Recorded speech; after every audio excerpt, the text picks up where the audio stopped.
How important is clarity in an organization? Oftentimes, companies are either merging or making sure their business models are still effective and efficient. And so oftentimes you have organizations with different departments. They all kind of operate in silos and not communicating well with each other. And so our goal really is to come into companies and bring clarity to complex business matters to help ensure that everyone is on the same page, that they all understand the mission. And although they have different departments and divisions that they're running, that they're all aligned and seeing the same vision and goals being obtained. So when companies are either growing or in a heavily growth strategy mode, or they're reorging, or they just went through a merger and acquisition, and so there's all this change going on, and they need someone to make sure that the company is all aligned and they share the same vision and moving in the same direction. Where should company engagement and or focus be relating to personnel?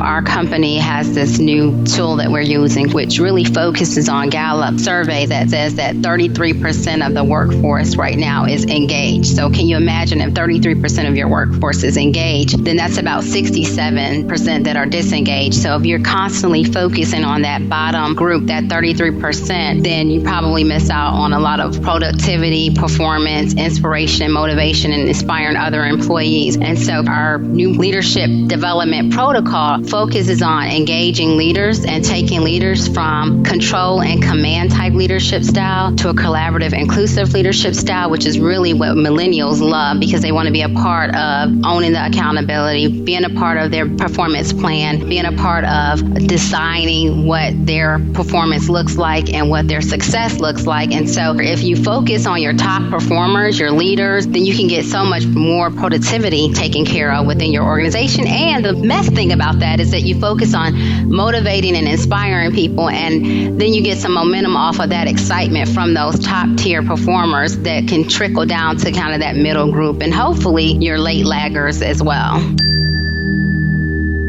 How is protocol handled along with effective leadership and communication within an organization? When you focus on what's going right within your organization and you focus on motivating, inspiring leaders and empowering your top performers, people quickly find, this is not the right place for me. I don't fit in here. And so I think some of that kind of works itself out as well. If you're focused on what's doing the right things with the right people, people quickly find, I don't have a place here. I don't belong here. And some of that, I think, quite naturally fixes itself. Effective managers, effective leaders then have to deal with the problem and isolate those things, because you definitely don't want those poor performers or naysayers to dim the light on those folks that are really out there pushing your products, pushing your service, and excited about growing your organization.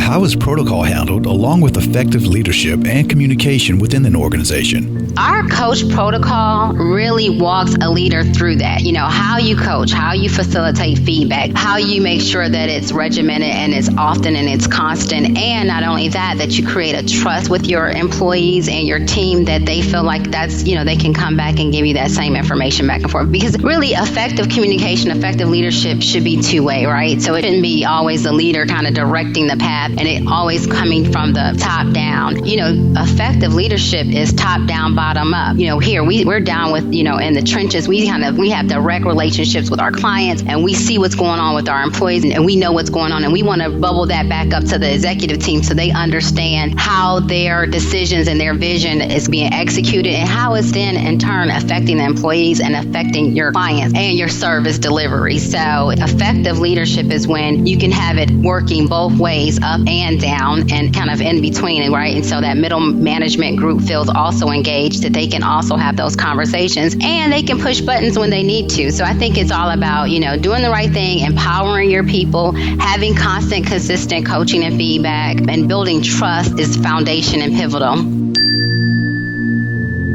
Are there any modules and tailored programs that can benefit an organization? We have 7 modules. We can tailor it to the organization based on what they need. They may say, we don't need, a diversity strategy, but what we really do need is this coaching piece, or we need executive level coaching. So we need peer-to-peer coaching or executive coaching directly for our team. We don't necessarily need these 7 modules. So we can tailor it. So it depends on how many employees you have through the program, identify the gaps, and then figure out how many courts you may have. The great thing about our organization is we sit down, we really tailor our products and services to our clients. So we come in, we do a full analysis of your organization. We find out, where are the gaps, where are you trying to go and grow in your organization, and then we design a tailored program. So we'll take our 7 workshop system, but we may say, you don't need this. And so what is your budget as well? And then we'll go from there. And so we can really design something that's really tailored to your organization based on your culture, based on your employees, based on your staffing models and all of that. And so our clients find that when we come in and do some leadership development, it's sustainable, which is very important. They retain the information. Leaders truly use the tools that they're given after we're gone, because we did that upfront assessment and analysis to understand the culture of your organization, to ensure that it's something that fits within the organization. So it doesn't feel like an off-the-shelf product. It feels like this was made for our organization. It really was tailored for us and our leaders. What is the product line focus? So our company focuses on 3 product lines: people, planning, and perspectives. And I do feel like all of those are very much important. You can have great people, but if they don't have an effective plan, then is it really going to work? And if they don't understand it, are they going to execute it? The perspective piece is understanding the data that supports your plan. So, your client experience survey scores, your employee engagement survey scores, so that you can understand your strategic plan should make sure that it covers all of those things: your clients, your staff, all of those things. So your stakeholders, your board members, all of that. So that's the perspective piece, is really the data that goes into the planning. If I had to say one is more important than the other, although I think all 3 are so very important, I would definitely say people. And we spend a lot of time on that people piece, making sure that we're engaging the stakeholders, making sure we're understanding what the executive team feels about the vision and mission. Is it still valid? Making sure the board is on board, right? And making sure the board's vision is being executed throughout the organization. And most important, making sure that your stakeholders, your clients, the people that you service every day, has a voice in that. So we've spent a lot of time on that, but we want to make sure that the people who are at the core of your business understand your vision, understand your client's voice, understand the employee's voice, understands the board's voice, and understand all of those other stakeholders, whether it's the community that you affect or your competitors or any of that. They need to understand that so that they can execute, they can clearly articulate your value proposition, and that they can do the right thing, right? So we depend on our people to do the right thing every day. A plan is great, but it's a document. It's a guide. It's a map. If our people are not at the center of that, driving that mission, driving those goals, making sure those KPIs are being met, then, a great plan is just that, a great plan. So I think if we had to isolate it and focus on one thing, it's inspiring and empowering your people. And it starts with leadership, which is why leadership development is such a core piece of our business. How important is service, the client engagement experience, and does technology play a role?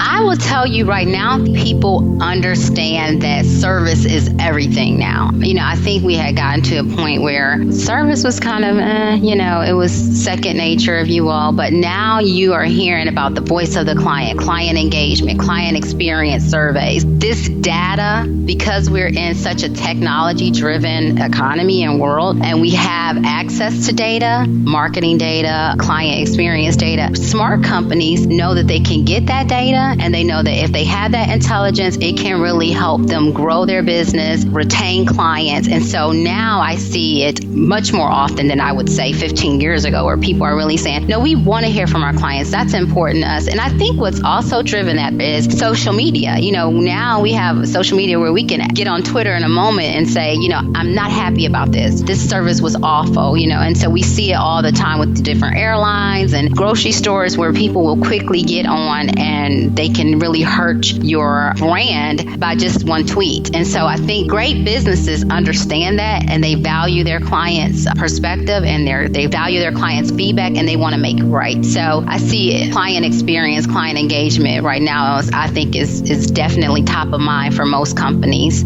just because of our social media engagement.